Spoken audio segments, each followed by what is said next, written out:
6 years old this year. I was born here in South LA. My parents moved us to Georgia, so I grew up there for about 10 years of my life, from childhood right about through I was 16. We moved out there not really knowing what to expect. I was only 4 years old. One thing that I remember just a lot is how my parents would argue. They would argue pretty heavily. I grew up in, I wouldn't call it a dysfunctional home, but it was definitely unstructured and not disciplined in any way. It was more of a my way or the highway type of environment. And I remember even from a young age how much I resented that type of environment. And my parents arguing a lot. I remember how the dynamic of their relationship from a very young age wanted or caused me to really affirm in myself that I was not going to be the type of woman that my mom was, submissive and docile, and I was not going to let any man tell me what I could or couldn't do. So I think from there is where this need for control really rooted in me. And it caused me also, looking back, to stray away from this high feminine woman that, is a lot of time, your typical very feminine woman. I always felt to need instead to be rough around the edges. And the relationship with my dad, he was always my dad. I don't think I ever really felt like a daddy's girl. I resented his style, his my way or the highway, and I always felt the need to have to go against whatever it was that he said, especially if it was something that didn't fit me. I wouldn't say that we were best of friends. There was a lot of resentment for both of my parents, and I rebelled greatly. I decided I wasn't going to listen to my dad anymore because he didn't listen to me. And so I just started doing the worst almost. But it would not be what it was until I moved here. And so eventually my dad made the decision before that year ended that we would move back to LA. And that year was actually the year that I made friends with, I guess what you would call a cool crowd. Made friends with them, and I started learning what the party scene was in LA. And to me it was just a whole new world, and I was having a blast. I started going to parties, I started drinking, I started smoking, and I was just having a blast. I know around this time, me starting to rebel, and really not even care too much for what my parents would say. I couldn't do this, or I couldn't do that, or I shouldn't do this, and I shouldn't do that. I ended up just going out, and I remember a couple times I would just take the van. I would take my dad's Astro van, load up all my friends, and we'd make it to the parties. And I don't know how, but apparently I would even be driving drunk sometimes. I don't know how we made it to where we were supposed to, but I always found my way back home. We always found my way back home. The car made it back in one piece, and God sure listened. He let me have my way, and that year was a lot of firsts for me. That was actually the year that I decided I was going to let loose and be promiscuous, and that wasn't me before, but I felt some sort of power in that.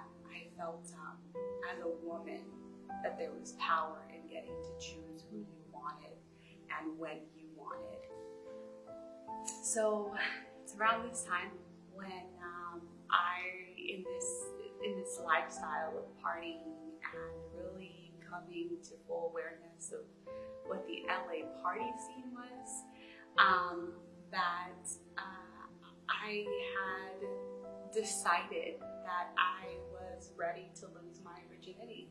And before, I never really thought that it was something to be, it was something special to get with just one person. But let alone, or lo and behold, that decision would go on to make me feel empowered in a way.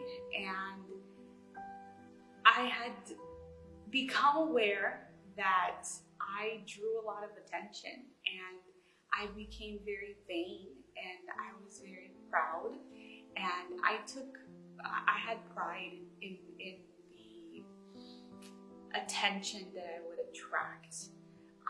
So I played this to my advantage, and I found power that somehow I was in control.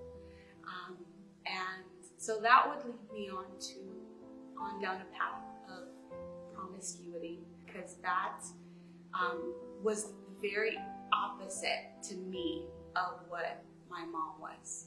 And in me being in control, it was not a man controlling me. It was not anyone telling me how good I am or what I wasn't. It was me using and disposing as I pleased, and I had control in that situation.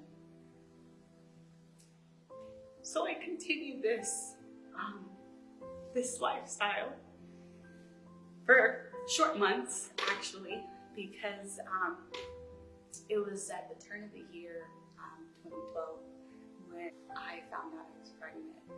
And it was a month before I headed off to college. Because by this point, I'd already graduated. I graduated with honors. And it was such a shocker because I wasn't expecting that. That was the last thing on my mind. Here I was, I started a whole new chapter in my life, because the first decision was, what are you going to do? I mean, that was my question. What am I going to do? And I was really on the fence whether I should have an abortion or even adoption, or really having this kid. But I think at that point, when I first found out, having this baby was the least, it was not as loud of an option as either abortion or adoption. But I remember just going through it, and I actually scheduled an appointment with a Planned Parenthood clinic, and I ended up going in, and they walked me through the steps. I was actually shown the ultrasound that day.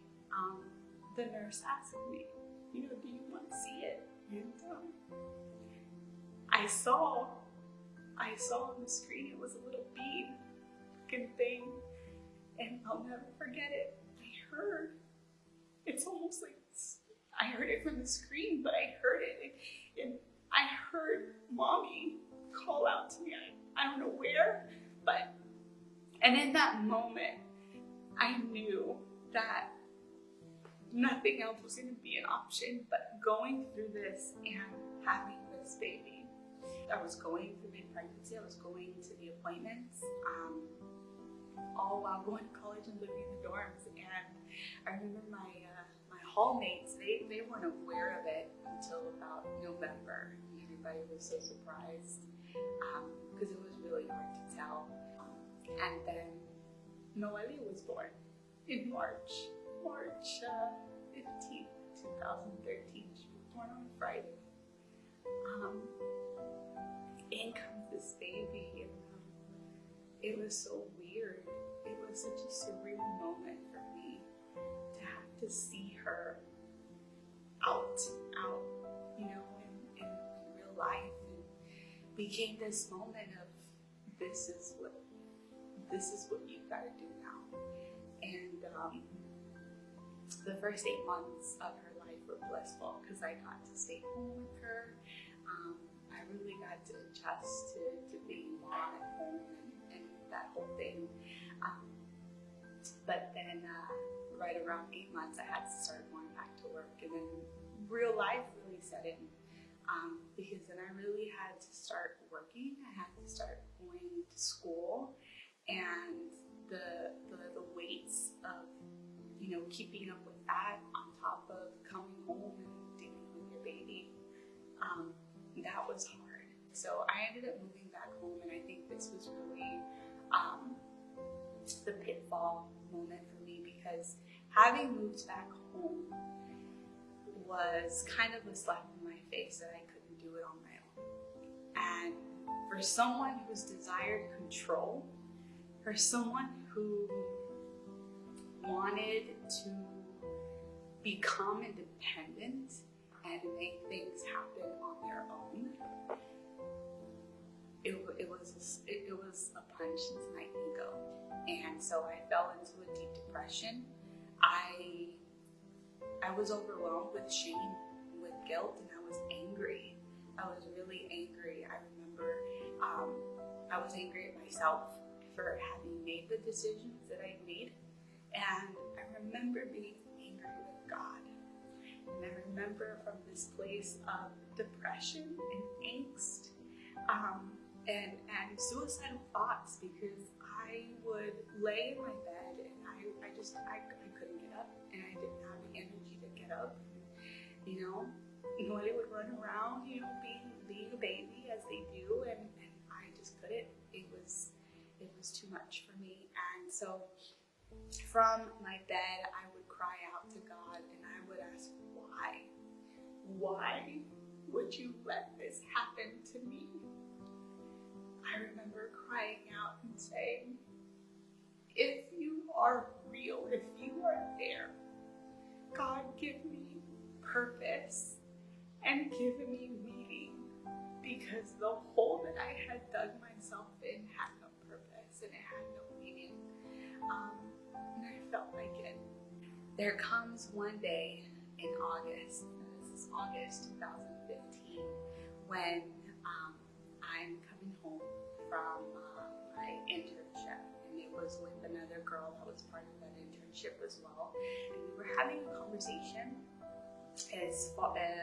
an apocalyptic conversation, and it was something, we were in the month of August, it was something about that was going to happen in September, and I remember just this feeling of fear just overwhelming me, and my first thought were my daughter. You know, if this was to happen, what's going to happen to my daughter? And so I started writing. I started writing about this fear that came over me, and I started writing about the thoughts that came to my mind. And I remember somehow in the midst of that journal entry, I started directing that particular entry to God. Little did I know that I was actually praying.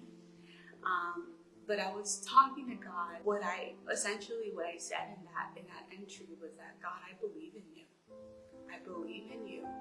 I believe that you are in control of this world, and I believe that I am a sinner, essentially is what I said. I said, you know, I'm not perfect, and I know I do these things, and I'm sorry.